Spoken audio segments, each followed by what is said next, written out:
Assalamu alaikum warahmatullahi ta'ala barakatuh. Barkan da sake saurara da ku a wannan sabon bidiyo. Ta bidiyon mu zan nuna muku yadda za ka dubi awoyin da ka samu a YouTube. Domin yadda za ka yana sai ka zo a cikin bidiyon. Farko idan ka shiga browser ɗinka sai ka zo ka rubuta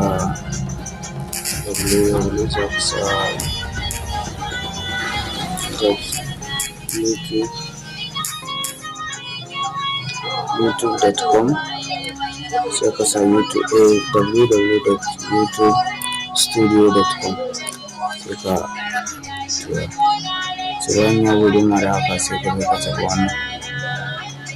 Bayan ka taɓa sai ka zo ka taɓa wannan.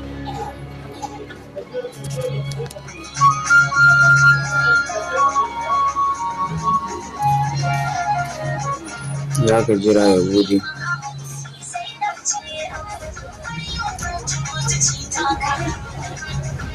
To bayan ya bude da yake wannan ga shi ne channel ɗin da nake so. Wannan channel ɗin da zan yi amfani da shi ba. To za na canza channel.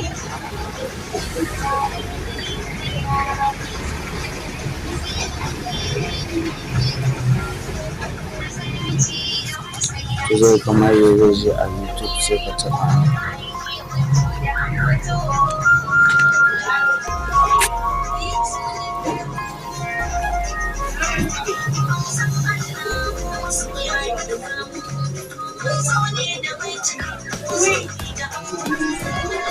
Kaga ce bayan ya buɗe da wannan fuskar sai ka tuni haka za ka zo a wannan gurin zai ka zo min alamar kamar ta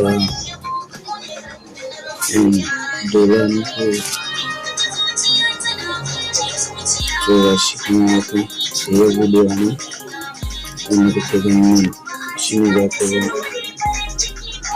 ka ga awoyin da ka samu kun ga anan awa 661. So ana so ka samu awa 4,000 kamar da kake ganin su anan.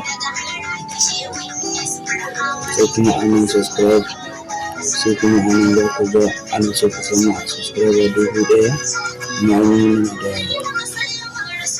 da 490